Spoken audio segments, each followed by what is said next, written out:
Okay, in the last video I spoke about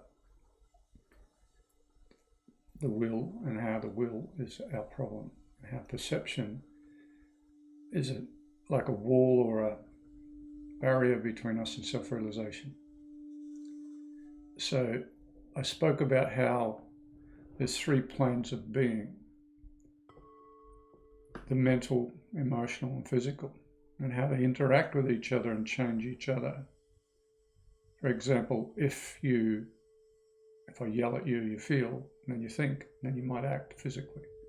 If I push you physically, you react emotionally and think, and then react physically again. Or if I make you think, then you might react emotionally and then physically, or whatever. So whichever way it goes, no matter how you're stimulated or whatever you perceive or whatever perception event occurs, whether it's mental, emotional, or physical, it will change your consciousness because the mix changes of the three different pressures, different aspects of being. So this video is about that. The heading is a yogic explanation of the triplicit, triple that is, nature of human consciousness. So here we go.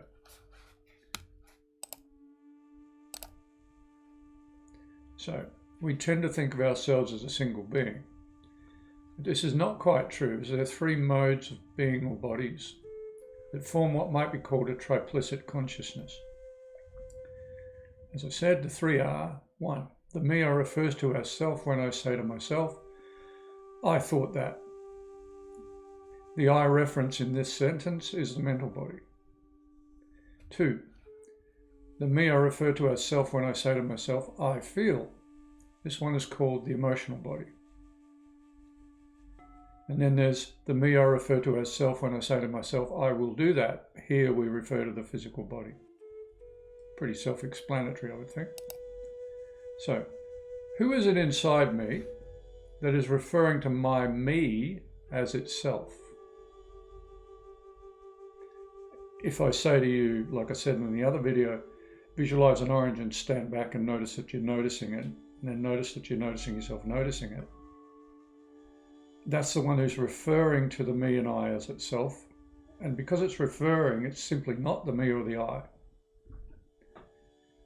The I me thoughts, or any thoughts, are only relative to everything exterior, as if there was an exterior, but there really isn't, because consciousness is ubiquitous, infinite light, both inside and outside, such that there's no inside or outside. So, is there a fourth me inside me? There must be. I mean, who's referring to me or I as self? The mystery of the subtle I. This is the idea we have of us that we can't really see, but we say I or me, and attached to that is all the attributes of I. I'm a doctor, I'm a lawyer, I'm a racing car driver, I'm a mother, I'm a child, I'm whatever. That's the I reference. And that I reference has those three levels. So while there's no actual mental body or no actual physical, spiritual representation of a physical body, and there's no real emotional body that anyone can find apart from the energy signature. So those three together, combined, make up the subtle I. So this is the small guy in there. He's that subtle I, the reference. I've depicted him this way so that we can visualize him. And then you've got who he thinks he is as the human body, or the physical form. Now, notice this. The outer reality, the field outside of him, seems to be appearing in his mind. But we'll see later that he's actually projecting that from within this sphere of light. That sphere of light is the consciousness actually creating the outer reality through the, let's use the word apparatus, of the physical being. And we'll get to why that's so in a minute. Okay, so you note these rays going up here. There's only a few of them at the moment, but I've got another image coming which has got over 100. Now, each one of those rays of light create a certain aspect of the outer reality, just like a the electron gun of the back of your TV. It shoots these rays onto the back of the TV screen, and there's thousands and thousands of them, and they form the picture.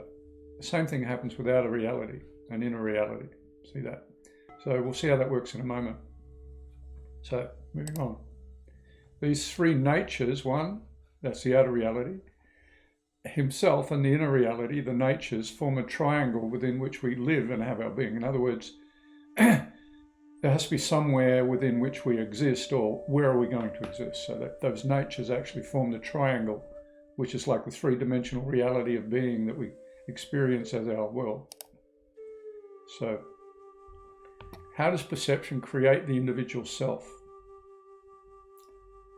Well, we've seen, I described a little moment ago how those beams of light go out and create the exterior reality, but perception does the same thing, but inwardly.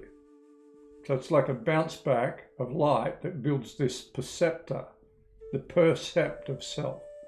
That's the one who perceives that something changed.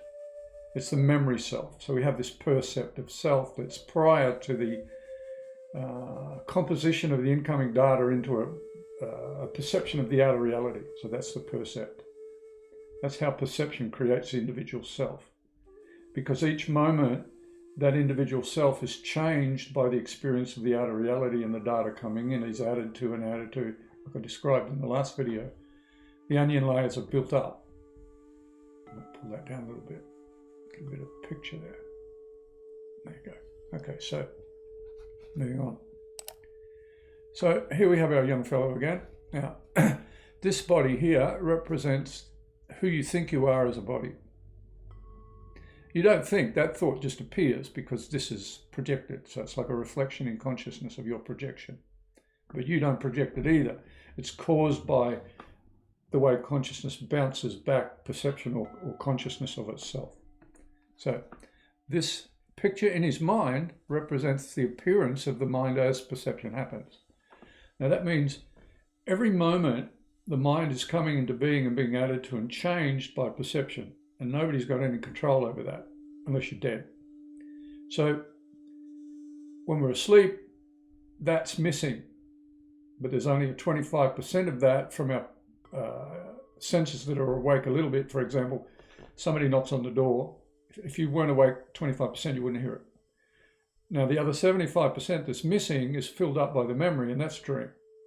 Right? So you have the dream reality validated by the outer reality, like it's 75-25.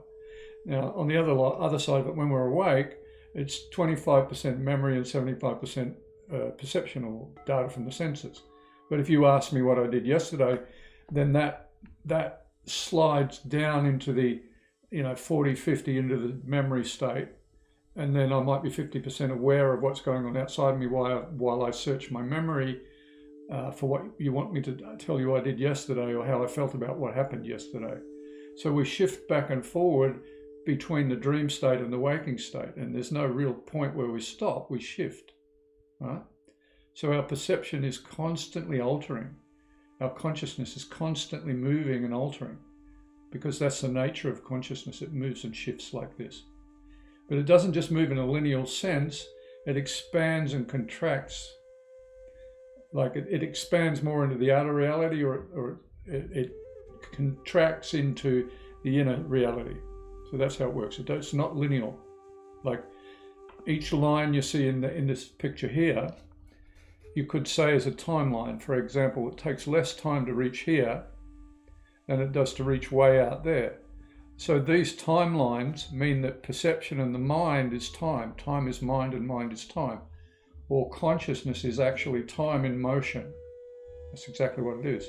In other words, it's light in the process of shining. And we'll get further into that in a moment. So the picture represents the mind as perception happens. The little fella represents your concept of who you are, or your conceptual I, this guy here, this small person, right? Now that would imply that you're none of these, but something other which is aware of each of these in its own self. It's not exactly in any self, it's projected from within. So however, it's not in any individual self. All selves are in it. They're projected into it, right? So the selves that appear in everyone's mind are projections from within this. They're like various identities of God, if you like. The iconography of this Hinduism, where they have hundreds of pictures of Krishna, one behind the other, or one of the other gods, that go back forever. It means that the iconography means that God is everyone and everything at every level of being. So this is what's happening in all of us. These subtle eyes are all different in all of us. And they're like that hierarchy of God that goes back into forever and like this. Yeah. So the more focused you are on the individual self, the more limited your consciousness is. So that's what that little guy is. Okay, so however, I'll read that again. It's not in any individual self. All the cells are in it, as it is the same awareness that is aware of all selves and all beings. In other words, it's the omniscient, omnipresent God who's existing in us, in every being, not just humans or beings on this earth or dimensional plane of existence. All beings on all levels are the same being. The inner being's the same being. Okay, so this light here represents the consciousness glowing in the one you refer to as you. That's this here. Now someone will say, oh, that's the intellect, that's the sun of the intellect, it's like the third eye. It is actually the third eye because it's what's aware. But you'll see that it's focused in the being, as if it has to be this tiny little speck to fit inside his head, okay? But this infinitesimally point of light has been called a bindu, like a seed, bija, soul, or point of consciousness. It's the origin of the individual consciousness, that little bindu there. But it's like there's a pinhole in a balloon that's full of all the light in the universe. And that pinhole is sort of like that bindu in this guy's head. So the light is infinite behind that, but it's shining through a pinhole there. And that's focused down into the life to become the life of this being. So when that stops or dies, rather when the connection breaks, like the organism, the apparatus breaks, or one of the systems in the body shut down, then the connections break. And just as an aside to that, there's something quite fascinating, and in that yoga, all yoga people and teachers talk about pranayama and the breath. But what's not really told, or I don't know how many people think about it, but what happens is this. Spiritual energy is a bit like electricity. It needs a conductivity, a good conduct, a good contact. The contacts have to be clean. Like if you put your battery leads on your car and they're not clean, it won't transmit the spark properly. And along with that, if the electrolyte in the battery isn't at the right pH level of acidity, the electrons won't transfer from one cathode to the anode, from the cathode to the anode. What that means from the positive to the negative. The electrons won't transfer. And then you can't draw power off the battery. So now, the human body is an electrochemically driven machine, but it's spiritual energy. But they say it's electricity. It's probably, we can't prove it, but I think electricity is actually spirit. But anyway, so in the brain there's the synaptic jump across the neurons. You'll see the spark of the energy. That's what they read when they read the brain activity in the lab. So when that activity stops, we die. Now, how this works is this. Our breath, we breathe in oxygen and breathe out carbon dioxide. When you put those together chemically, you get hydrochloric acid. That's the acid in our body. This creates the balance in the white blood cells and the red blood cells. If we don't breathe properly, we don't have the right electrolyte, so the spiritual energy doesn't transmit properly through our body, and that's how it works. So that's what's going on there. It's quite fascinating. There's a science related to that. The electrophysiology, it's called. They're studying it now. It's a brand new science. So trying to map how the electrical system works in the body and the brain, and how it affects consciousness and emotions and so on. So they're studying that now, but yoga knows about this for 7,000 years. So, well, here we are. So this infinitesimally point of light has been called a bindu, bija, soul, or point of consciousness. It's the origin of individual consciousness. In other words, the quality of individual consciousness is dependent upon all of those factors, electrochemically, the breathing. If you don't eat the right food, then you have the wrong balances of minerals and supplements and all that, elements and so on, and you don't get the transmission of the right energy. That's why you've got sattvic food, rajasic food, and tamasic food. Rajasic's for people who are non-spiritual, tamasic's for people who are learning, and sattvic is for people who are like supposedly yogis. But consciousness is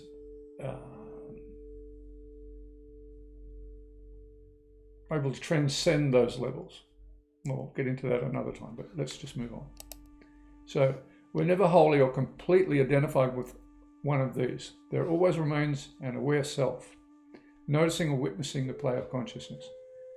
So no matter what's going on in here, there's someone who's aware of it, but we may not be able to notice or find out who it is. That self is the true self. Now we'll go a little bit sideways with this, and that is that different religions, adherents and people who are really into that meditation, like Muhammad went into a cave, Jesus went up to the mountain, Noah went up to the mountain, they all saw different things, and the different people throughout time have realized God in a different way. So it means only whatever religion that's the adherents have realized God in, God will appear in the form that they can relate to from within their religion. Excuse me. So it means that every religion is valid in the fact that the people who are subscribed to it and are involved in it, it's useful for them. It's where they're at in their evolution of consciousness or their state of awakening. That might lead one to think that there's a point where we've reached the top of the tree and there's a higher religion than any other religion, but we're beyond religion. We're talking about awakening into the infinite consciousness by degrees. So there's many paths up the mountain. Doesn't matter which one you take, and all are equal. So there's no bigotry, no racism, no judgment. It's all God. Yeah, so we're never wholly identified with any one of these fellas here. Yeah, so let's go forward. So, okay. So notice the rays radiating or shining in every direction. These then become planes of being or vectors of time. So each ray is composed of points of light. Like a pencil line is composed of many, many points. Because of the time frame to draw a line this long, it sort of gets these points, but they're joined together because the points are microscopic. You get a microscope, bring it down, you can see those points. So the light expands out of this self like that. I've only put a couple of hundred here, or whatever. So each line represents a timeline. Each timeline has a history that reaches back to the beginning of time. It means every single point on that line, every single point on that line is shining like this bindu in his head, in every direction. So there are multiplicit quadrillions of expanding balls of light like this bindu in this fellow's head, going on all the time. So this is what's occurring. So what we've got here is a really big shining forth of the light out of this bindu, and each light ray creates the background, the image. Each contains a part of the image, like a packet of data. Like when we're on the internet and we ask for Google, it sends what they call packets of data that of themselves don't mean anything, but when they come back to the computer that called from, say, Australia to America, the software in the computer recompiles those data into the pictures we see on our screen, and we hear people, or we see a movie, or it's transmitted through the airwaves and we watch television, but it's transmitted as packets of data. So all of these lines of light coming out of this bindu in this consciousness here are actually building up reality around him. So it means that the consciousness is manifesting all these rays, building up the image, so there is nothing but consciousness. And there's no mind either, because the mind is also consciousness. So there's no difference between the light and what's appearing over here in the background, over on the other side of the field there. Now, if we then think, oh, I'm this guy here at the front looking at the field, then he has to have a history that reaches back to forever, to the beginning of the human race, so he could genetically evolve to be standing in that paddock where they've used farming equipment and all the technology that had to be discovered right throughout time, like how to melt steel, how to fabricate rubber, all the things that go together to build the technological marvels we have today. The whole history of the universe had to exist. So each particle of everything that exists contains the whole of time within it. So that means that every single bindu or particle of consciousness contains infinite universes within every particle, which means there's really only one particle. Because if you get the original shining like that there in his head, then out come all these infinity to the power of infinity multiplied by infinity numbers of bindus of consciousness shining in the same way the first one did. Now that's the quantum particle that I'm putting it forth and showing you how it works in this image. So it's quite amazing. So, though there are infinite rays, I've depicted an array of 100 or so to illustrate how the perceivable reality is built up like pixels on the screen. In this case, the infinite awareness is that screen. Okay.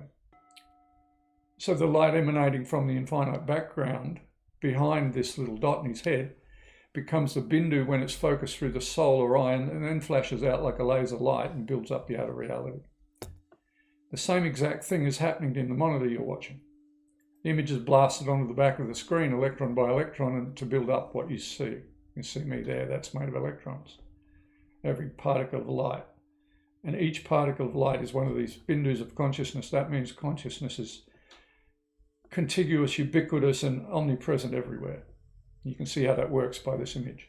If you could imagine the light being behind this bright light in his head, and that's a pinhole into the reality, and the fabric of the outer reality is like an image that's appearing on the background of light. That's how it works. Mr. Einstein said, there's no such thing as matter, there's only light slowing down. And he's right, and there it is. We've described and shown how it works very simply. Okay, so moving on. So the rays spin and pulse as our attention moves from one point to another, creating an effervescent manifestation of ever-expanding conscious light.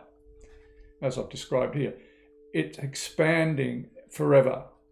Now, as I said, each particle of each ray is shining exponentially like this one, but we can't depict that because all you'd have would be a white screen, like in the old days when they had cathode ray TVs, the white noise.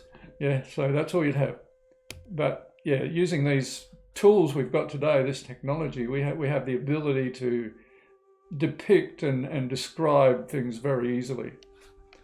Okay, so that's that. Now, we've said how perception creates individual self. Okay, so moving on. So, at the deepest level of the eye consciousness here, right, there's a reference to the subtle eye itself. So this guy here, even if you find out that this is, or believe or understand this intellectually, that this is all consciousness, right, there's still I know this, the I know, I think, I perceive. So that is the reference to the subtle I we're referring to in this first paragraph up here. So he is implied as existing due to the reference to the body consciousness as self. In other words, I-ness. Okay, the I consciousness. So the next thing that happens is that the I thought arises, and the thought I am, I feel, or I do plays its part in our hiding reality from us. So note the three dimensions of being that are depicted in the image here, right? There's the outer reality, there's him, there's the inner reality, and there's the fourth guy we referred to in the first, whoops, need to go back. So previous. So referred to in the first instance of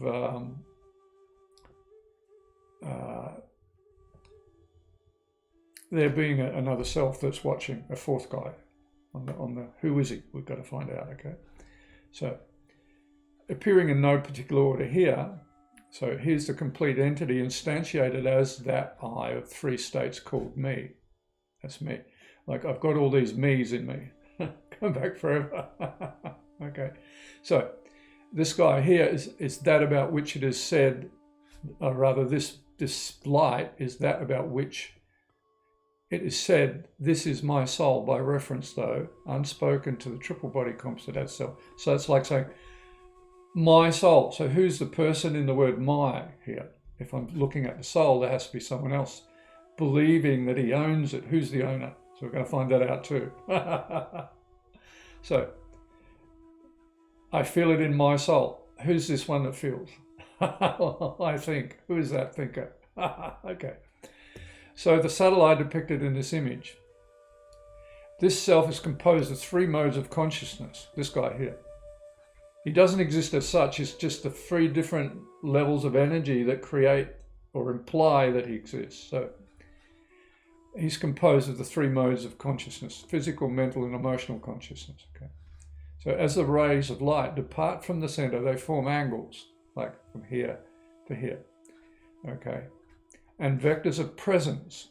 So if I go in this direction, it's if I project tomorrow and think, oh, if I go in that direction, then I'm present, putting myself in the presence of tomorrow, and I analyze that and say, no, I don't want to go that. So I come back, I might go that way. So these vectors of consciousness that have planes of reference that expand, like the vectors an aircraft travels in, or how we are triangulated by a GPS. That's how that works. So we triangulate where we are in the consciousness by this vectoring. That's how it works. And the center of the vector angle is the eye reference, you see. But it goes back so deep to the level of the soul, this vectoring. Okay, so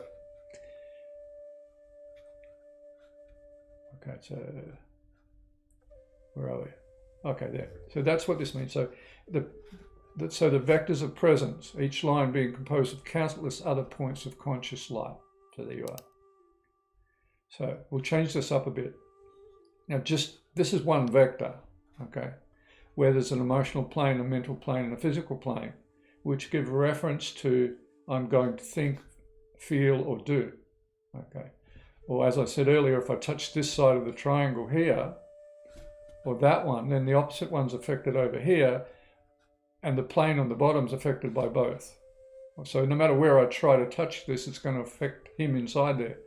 What he'll do, if say I touch it here, then his attention's going to go to here, his emotional state's going to be affected, and his physical state's going to be reacting to that. So moving on, you'll see how this works. It's pretty cool. So the 3 planes form a triangle like that, within which we live and have our being, and we're trapped in that triangle until we understand how to get out. So I'm going to show you how to get out. You won't be a victim anymore. So the mental plane is who he identifies as self when he perceives a thought. So say he thinks, something makes him think about, I don't know, his mother. Now there's an emotional content to that, but he's thinking because the stimulation was thought initially. So he'll go and have the mental, and then he'll move his attention over to the emotional, which might make him go and see his mother, physically. So who he identifies with as a physical being, he goes off to see his mum, right? So here he starts to feel, oh, mum needs me. So he starts to feel responsible because he was stimulated to think. So he's affected in all modes, no matter what happens. See that? So that's how it works there. So we're never wholly or completely any one of these 3. We flash in and out of being, meaning, as per the star in the last couple of images, we race here and to and fro in this triangle, and we're always racing around somewhere trying to fix something. It's like trying to shove a balloon into a tiny little bag, and the balloon keeps popping out. You can't get the damn thing to stay put. Or you've seen that Magilla gorilla show where the monkey's got the gorilla and he puts him in a suitcase and kicks him in one end and he comes out the other. Anyway, you're moving on. My Aussie humour there. So this is how it works. So put force there, transfers, no matter what you do, no matter where you apply force, it transfers the other 2 planes. It's absolutely unavoidable and it's inevitable. But you can't touch a triangle, not even with a micro soft touch, without affecting it in its other planes. So if we live within this triangle, we're always going to be a victim of what's going on around us, i.e. our perception. So the effect of the forces that come into being as a result of the effect that reality has upon each plane of perception. See, these are planes of perception. They're emotional, so we react emotionally to things. We react mentally because perception and stimulus makes us think, and the same with the physical, right? So reality has an effect upon each plane of perception. This defines a body within that field of consciousness that defines who we are in the now. We change moment by moment because of perception. That's why we can never get rid of the ego, because the ego is mercurial. You can kill it, and then the next thing you perceive, it'll come back again. So trying to kill it's a fool's game. It's like the stories of Krishna being the actor in all fields and being indomitable. It's the fact that you can't kill him because he's the ego. He's the driver of the chariot. He's Arjuna's driver. Arjuna's the perfect man, so to speak, who's achieved realization of God in yoga, and Krishna's the driver of the chariot that's been driving him toward God ever since he began his sadhana. So although the ego seems evil, Krishna is depicted as a real trickster, and he is, man. You can't beat Krishna. So he can behave exactly how he wants because he's God. He doesn't know the difference. He's just doing what's necessary to make us grow. And that's what he does. And he does it, with consummate expertise. He's incredible. So that's what's going on here. So moving on.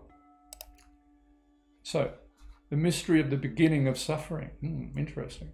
So there's a mental plane, emotional plane, physical plane again. So it doesn't matter how or where I put pressure on myself, I'll still affect the other two planes of my consciousness.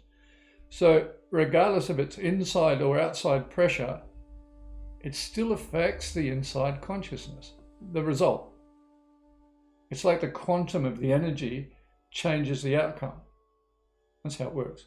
So it means the mass or composite or combination of the three energies is always going to affect us. Always. It's always going to affect our consciousness because it is consciousness. If it didn't affect you, you would be dead. You wouldn't be conscious. So messing around with this process of consciousness is what causes our suffering. That causes it. I'll show you why in a minute.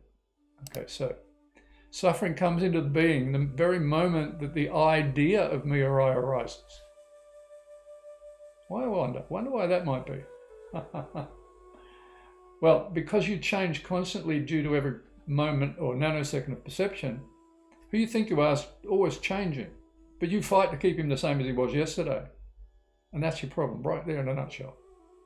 When you try to be I, that you can refer to, that will always be a past self.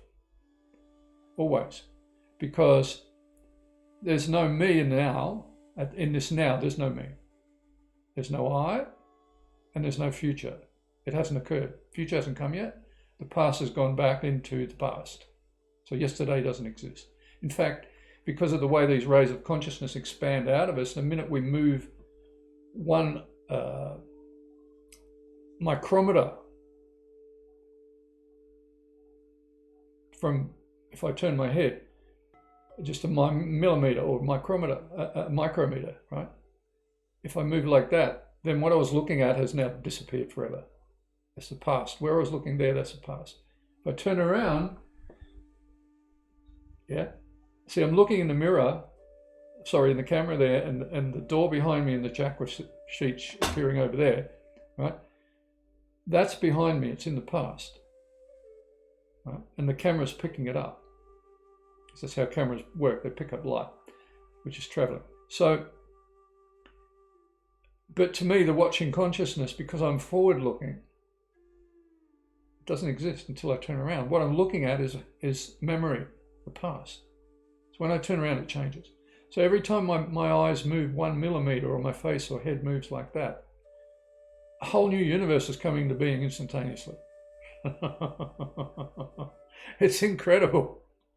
So moving on. So, okay. Now, see this cube up here on the right? This little cube with a ball inside it with all these energy lines.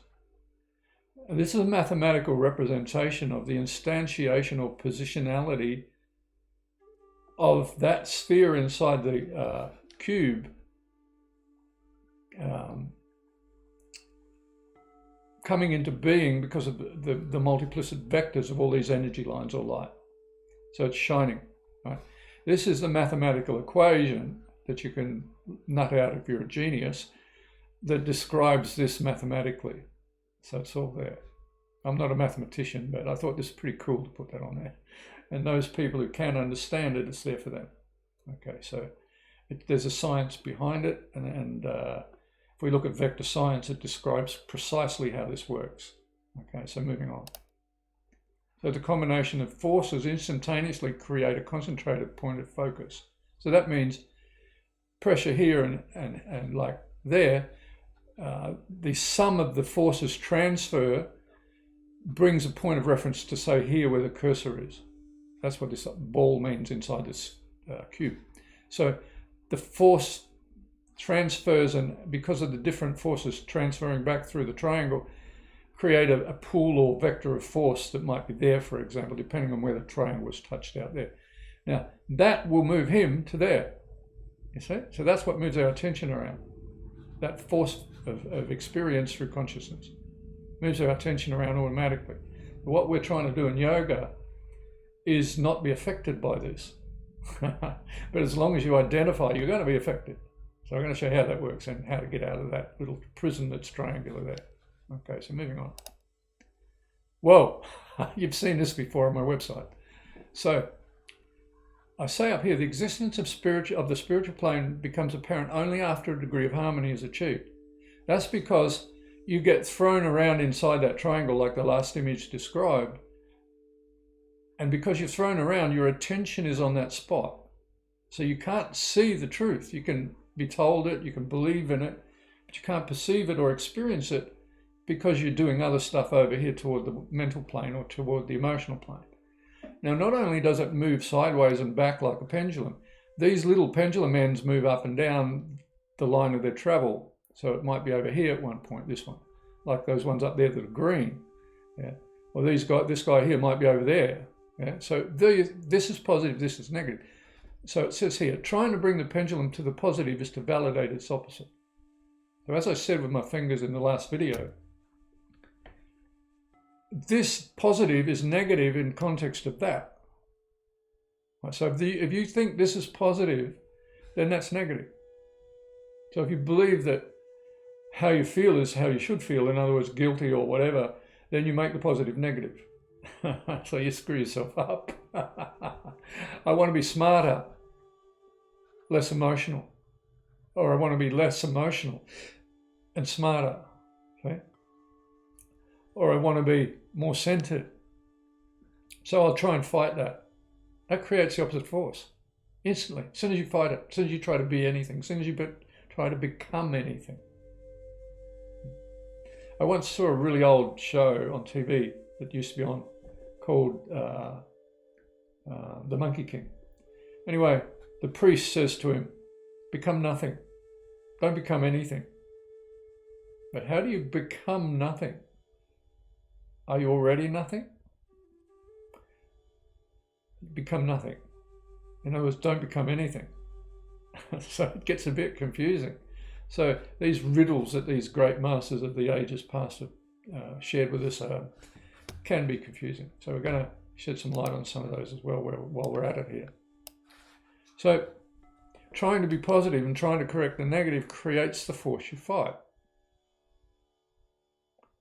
You cannot do anything because you're doing it because you're, say, here on the positive side of the pendulum swing, or you're over there on the negative, and as soon as you do that, you create the opposite force, so you're damned if you do and damned if you don't.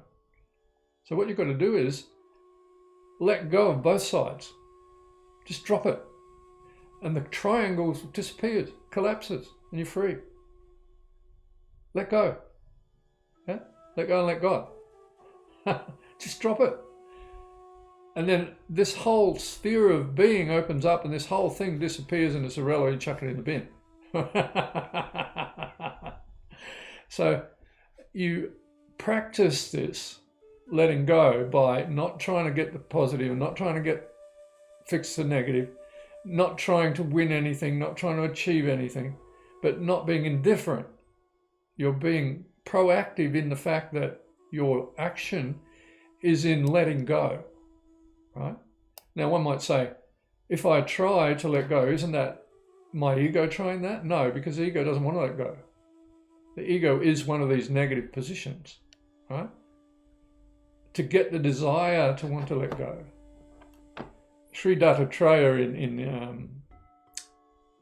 in the Avadhata Gita says, you know, I forgot what I was going to say. It'll come to me in a minute.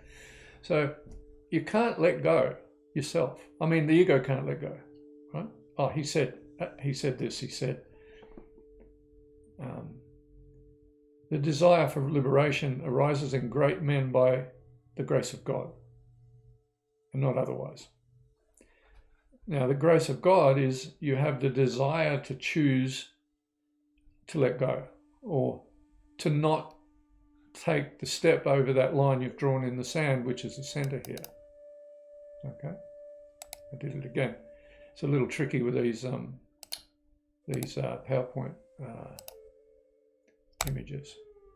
I'll get used to it over time. But anyway, so moving on. So an explanation of the triplicit nature of human consciousness. So that which appears to be my me reacts, and thoughts just appear as if by magic. These are thoughts, okay?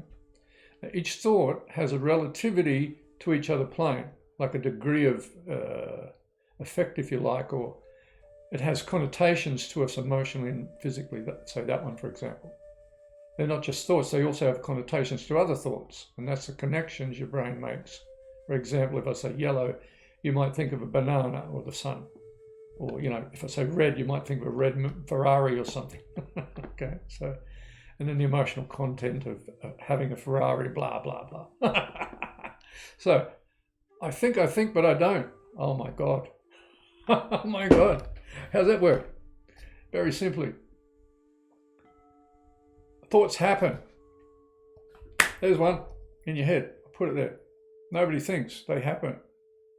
So if you think, I think this, and Bindu hasn't done anything yet, and I've been thinking my whole life, your thought began when you first started to think when you were a little kid, and it's been going on ever since, and each thought has been bouncing off the other, and you've got no choice but to think. So consciousness is flowing through us as thoughts. We don't have to touch every rock the river flows past. You know? Or we can stand on the bank, to put it another way, and watch the river flowing and washing all the flotsam and jetsam down the river. We don't have to jump in and chase the logs and the frogs and the dogs and whatever else is floating past. We don't have to chase the clouds in the sky as they go by. The sky remains the same when the clouds are gone. You've got to be like that sky. Just watch. Realize that your mind and your being is absolutely infinite. Okay, so I think, but I don't think. But who's the I that thinks? That's back to the reference to me as self. Okay, so the three planes form a triangle again within which we have our being. So we're driven to and fro within the triangle, chasing the atoms of possibility that we perceive in new things, people, places, events, and circumstances. So, oh, she's nice. Oh, look at him, he's handsome. Yeah? Well, if I do that, I'll be successful. Oh, I want to buy one of those. See me becoming successful. That's you. So, me, there's your goal. Something really cool, right? So this heart inside this ball of possibility, let's use that word, wants to express itself and I can't think of the right word, like predetermined, self-determined. It wants to be self-determinant in its life. So you have this inside you, this want, this desire to validate you, to have fun from outside you. You get the fun from outside you. Like if I get that goal, I'll feel great. If I have success, I'll feel great, etc. If I buy that, I'll feel better, blah, blah. So it's all within the triangle. Right? So we're looking for love or joy for a while things go well, then we realize we've made a mistake. For example, we think he's cool or she's cool or that goal will be great, but it's only temporary. And we always run out of joy, like we exhaust it, like we suck it dry like a husk of an orange or something. And there's nothing. We have to go and find something else again because we're looking for joy from outside. Why do we do anything? We want love, all of us. We want joy. We want the joy out of it. The first joy we experienced was when we were conceived. Between the joy of your mother and the joy of your father, or joy itself on one-sidedness, could have been rape, but there's joy there. Selfish joy, but it's still joy. The source of everything is joy. So from that, as I said in the last video, is the doubling of the cells and the being's born. And then everything goes from there. Then the parents might be horrible people, so they stymie the joy of the newborn baby or whatever. And all the victimization starts and different modes of being, blah, blah. We won't go there today. We're keeping it down into how this works. So none of these resemble what I'm looking for, because I'm looking for myself. And that's why we go, oh, I've made a mistake. The ego looks for validation from itself, from other people, from things outside itself. And most, great many relationships are founded on that need for validation. The reason is that the ego can't validate itself because it's not real. So it has no self-nature, no consciousness. It's an idea at best, and it's empty of self, so it needs validation from outside. In other words, it needs to be pushed around by the energies from outside the triangle in order to think that what gets instantiated as that sum of force at a particular position within the triangle, it identifies with that pool of energy as self, but when that new thing comes, it changes that point of energy over to the middle, for example, and it changes in intensity, so it changes in terms of experience, and it thinks it's experiencing something, but it's not. It's only the change in energy. Try and understand that. Okay, so the three planes form a triangle again. Okay, we're trapped and can't get out of this if we try to get out of it from within it. Because the same thing happens when we try to get out of it. We reference a point and then go that way, sort of go toward the top. And the next thing that happens is the other two react and we're trapped again because it instantiates us somewhere in the triangle again. We try to go over there, but we're flung back here, for example. That's how it works. So you're trapped because of the energy quanta. So, okay. As we all know, perception of any event or thing outside our body affects our state of being. Yet what is not obvious, that obvious rather, is that due to the fact that our attention moves in our being, it moves into other planes of being. For example, the relativity of this perception event down here changes your perception of where you are in terms of the exterior reality. So that's a plane of existence that's different than one up there. There's more spiritual up here. You see? So it narrows down like that. Yeah? That's what happens. So we're flung about by these external and internal energy events. And we perceive and react to these perceptions as well as the perceptions outside us. So what are we going to do? Okay, so moving on. Because of the effect that his latest perception has upon the self, that he remembers as himself, his perception of himself changes. This frightens him. So he rushes to the point of impact, where that locus of energy is. He sends attention to that because he's addicted to the idea that he is what's instantiated by the energy quantum.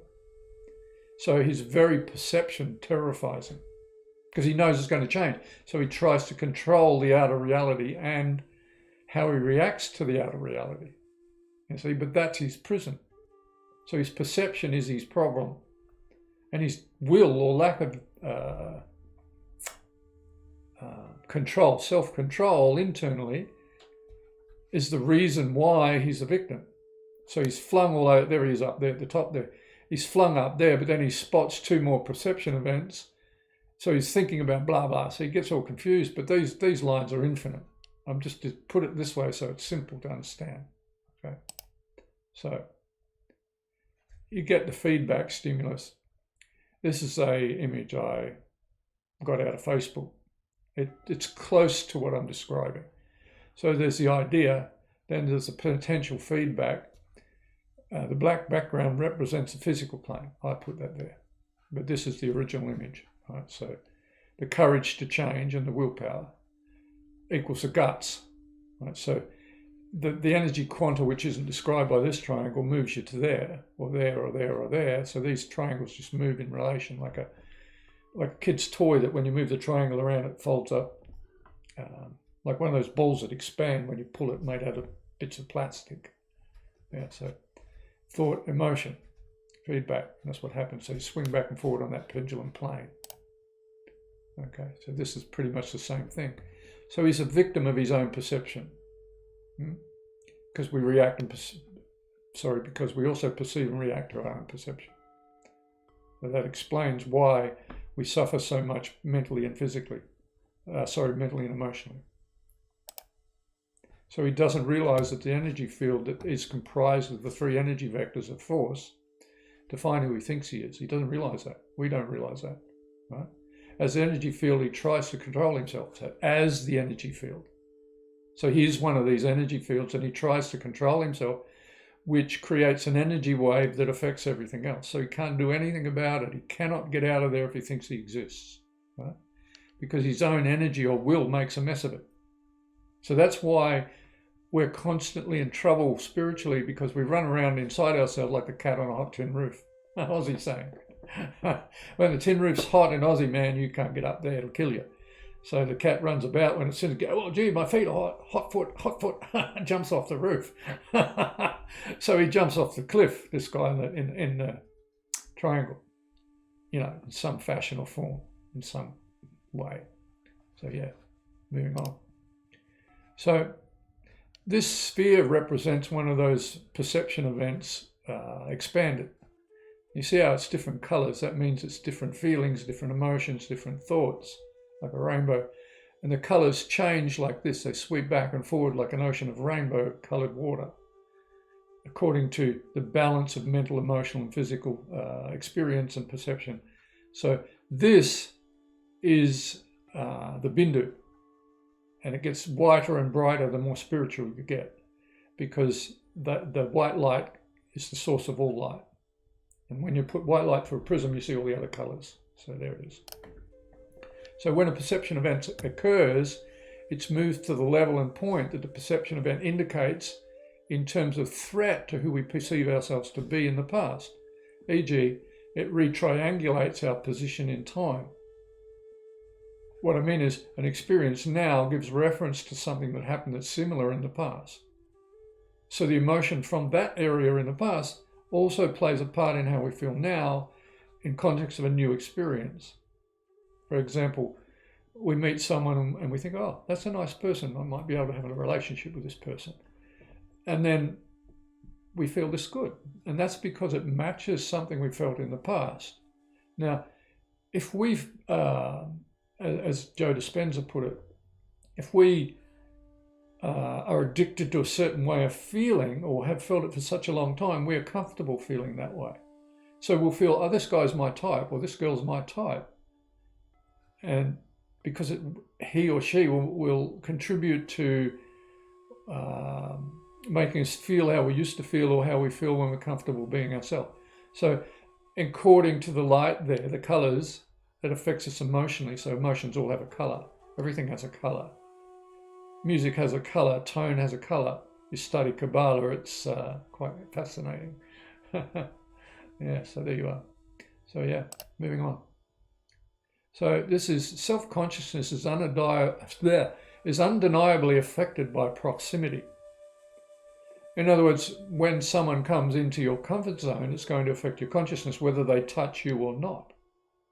So, I mean, you're damned inside, you're damned by the vector of your own consciousness, and you're affected by everyone else that comes around you. Wow! So the plot thickens. But I'm going to show you how to get out of it. Don't worry. Okay, off we go. Because of the effect of his latest perception it has upon who he thinks he is, his perception of himself changes because of who came here. He wonders if she's looking at him. That changes his thought and his perception of himself. He tries to clean up his act. He might say, oh, I'm not going to swear if she talks to me, or, oh, look at my hair, I've got like this, I'm going to have a shave, or some stuff like that, you know, because he thinks, I want her to look at me, or I want to get along with this person, or, you know, if I offend my boss, he'll, you know, sack me or something. Or, God, don't look at the guy in that car, he might shoot me in America. Yeah, right. So perception about her, not just physically pushing you or yelling at you or making you think by saying all this stuff I'm talking about, but just the proximity of someone else in your space affects you. That's why we've all got this comfort zone. Don't you dare come inside my personal space, because you'll upset who I think I am. I'll have to change, I'll have to head off the effect you're having on me. So we're all paranoid. We're in this paranoia consciousness because it's changing who we think we are. So we basically run on fear. Okay. So we go back again. Because of the effect his latest perception has upon who he thinks he is, his perception of himself changes, it frightens him, so he rushes to the point of impact via paying attention to the plane of origination. In other words, here, he becomes emotional. Now, if he's a person that doesn't have much control over his emotions, it can throw him into a spin for weeks, months even. Someone with psychological problems, it can screw them up psychologically for months. PTSD is an example, you know, wars and all that, it screws us up because of what effects these waves of energy have upon our perception of ourselves, and that's why we get all messed up. Okay. Now, the key to it then is to figure out how to, let's say, bleed the energy away so it doesn't affect us before it affects us. So that's what I'm going to show you how to do. Okay. So here I've added this sprockety thing and a color wheel.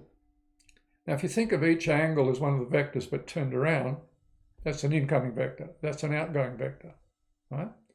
So you've got outgoing vectors and incoming vectors, right? So outgoing is like a clock. This turns, and these are points of reference outside you. Like if I go in that direction, so I'll act in whatever this one represents and go that way, etc. So alignment of your will with a particular mode of consciousness, that sort of gives you a focal point for who you think you are. So you race off in that direction with this in tow, and that becomes your life reference. And off you go. So it's quite sensible. So the will aligns itself with the perception and follows that path. Okay, so the will aligns itself with a virtual self in any context. In other words, he projects a virtual self, and everything is about becoming who is projected as himself up here. These are ideas and good things. Oh, I might do this stuff. Oh, I've decided to do that. Yeah. Or I've decided to hook up here and, you know, become a yogi. Sit on my ass. So, 3 planes form a triangle within which we live and have our being. Obviously, there it is. You can't deny it. So, each triangle expanding from the heart is a plane of consciousness. So, he thinks if I go in this direction, as he goes further along, then more experiences get added to that. So, this becomes his reality. So he's trapped in the triangle from another different point of view. It's pretty bad. Okay, so it's much like a pyramid. Like if we imagine 4 of these and lay them, drop the sides down, you'll have a pyramid. So it becomes a pyramid. And so we're trapped in this pyramid of energy. Right? So we should realize that our attachments are inseparable from that which defines them. We must see that all pain is due to attachment. In reaching this conclusion, we'll see that to let go is to allow them to fall inward. For each and every one of them came out of the heart. The energy that drives these lines, that builds the prison, comes out of your desire to instantiate yourself as an individual being that's or project yourself, that is. Yeah? You want to be Ben or Bill or Jill or Jack or Connie. Yeah? Maybe you're conning yourself. Okay, so again, we're back with this. They form a triangle. Again, so now what I've done here is laid big triangles over the small ones. So they're not only layered this way, they're also layered and stacked on top of us to infinity in every direction. And there's no way out. So it's like, it's a diabolical trap. And you can't get out of it, and it's very depressing if you think that, but I'm going to get you out of it. So here we go. Again, we're back with blah, blah. So, okay, let's remove the triangle. Just look at this. Beyond the three modes or bodies, there's this.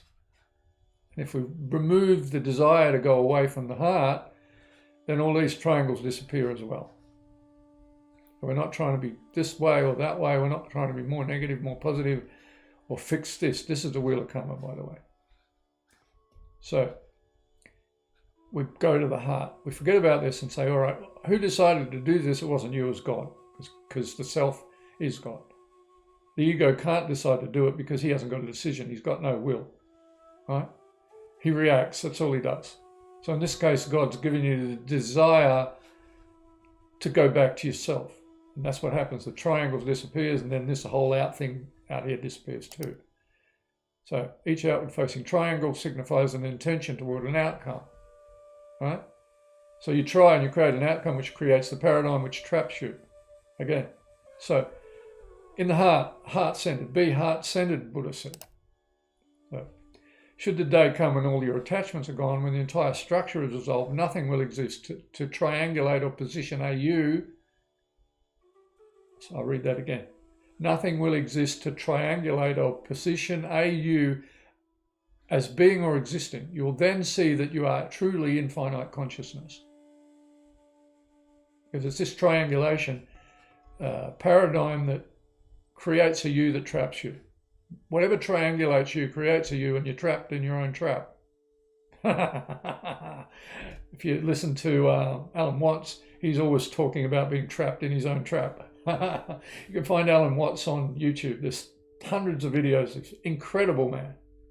Died, I think, in the late 20s, 1920s, 30 maybe? I don't know, somewhere around there. Anyway, very smart man.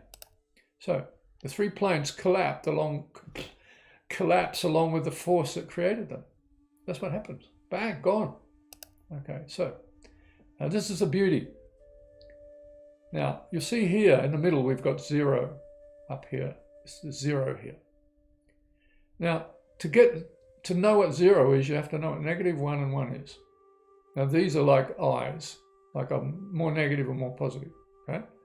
Or I'm zeroed, I'm balanced.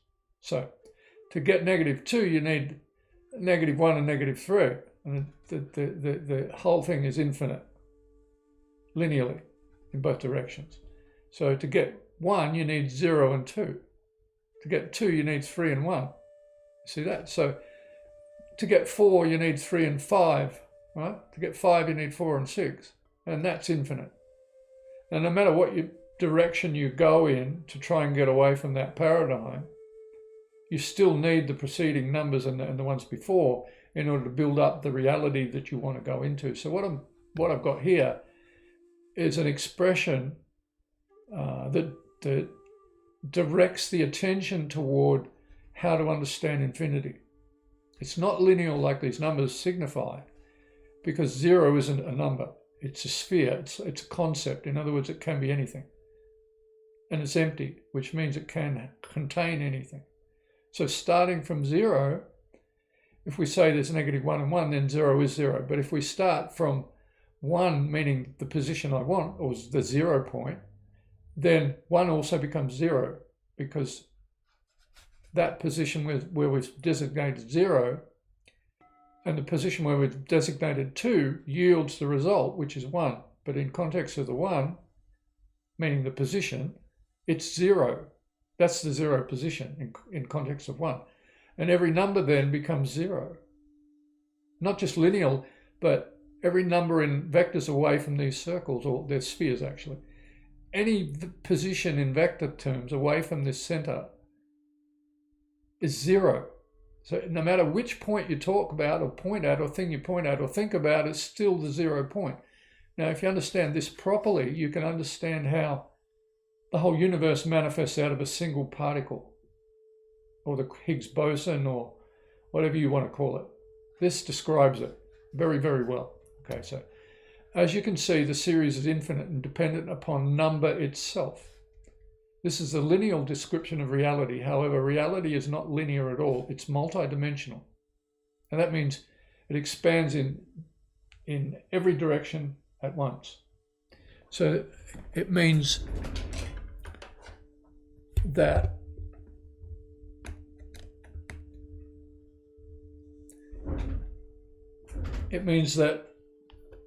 those lights in these people's heads is one light, and it's manifesting everything out of itself. Now that's a Higgs boson. It's present everywhere at once. How big it is, who knows? It could be infinitesimally small, but that's like big, small. Small, big. In relation to what? To itself? There's no balance. Rather, there's no reference to make, because there's only one, and if it's infinitely small or infinitely big, it's the same thing. It's identical. Two ends of the same stick. But if you throw the stick away, you chuck away the stick, what have you got? Nothing, which is 0. So there it is. Mathematical enlightenment. By number. Now if you see each point, each number shining, rather, if you see it has connotations to every other number, then it's like it's shining. And there.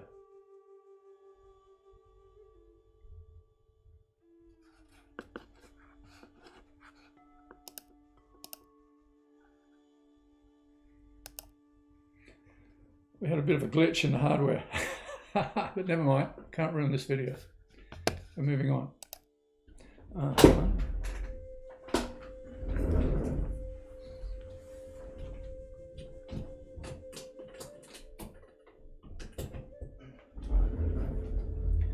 Plug in a stronger charger. Okay, so if you're getting bored, you can, watch it a bit more later. You can watch it forever if you want. It's a video. Okay, here we go. So this and the following slides present a definition of infinity. Okay, so that's how it's shining, like that. This pointer here, that's the reference we've made to the original Bindu over there. Right? So he's projected along a vector and he's over there now, or he's up there in a cluster of different people, different beings. All of these are different universes or realities. But if you see this vector here, in contrast to that, we could create a vector from this line going over there and then whatever. So it's all interrelated, like the numbers are all referring to each other. Okay, it's a pretty good rendition of how presence radiates, how consciousness is present everywhere. How here, I'm here talking and filming this, but there's no here, because the here is this infinite point. Everyone is right here now. India's here. Alpha Centauri is right here in me, in this self. The self knows itself and is conscious of itself as the infinite. Something like that. Sphere over here shining. Okay, so here we go, a yogic explanation of the triplicit nature of human consciousness, and there it is. Okay, so, bang, there it goes. It's incredible. Okay, if we take that each ray is composed of points of light, then the above can be taken to be one of those points of light. This guy here, shining infinitely in every direction at once. Each sphere of light consciousness is thus present everywhere at once. There's really only one. One being, one cell, one Atman. The Atman isn't a form, it's that sphere. Reference to the Bindu. If you read a book called the Tirumantiram, you'll find reference to Atman as a sphere, as a Bindu, not as a form. The form of Atman or God is projected by the ego upon this sphere to give reference to the psychological being who's looking at it. For example, it defines my me that I think I'm created by God because I can't create myself because I don't exist. So the mind / conscious self of the ego, which isn't, rather, it's not conscious, the wrong way to put it. The mind has this ability, because of the mechanism of consciousness that's in it, to construct its best guess as to who this self is, because it is conscious, obviously. So it constructs a God being. But it's the bindu. The bindu is what's conscious. It's an infinite point of consciousness that's conscious of everything on every line. So you could say God is this sphere. Okay, so the quantum field, that's this. Here's one version of himself. The universe is seen from that point of view as a totally different universe than every other. E.g., you have a different life than me, fish have a different life than cats. So each universe is separate to all intents and purposes, but it isn't. Okay, so that's the end of that. Hope you enjoyed it. So we ask, who saw this? Who is paying attention to it? Who knows? I don't. I just know that I'm, this invisible, unknowable that doesn't know anything. But it knows. Thank you. Hope you enjoyed it. Bye.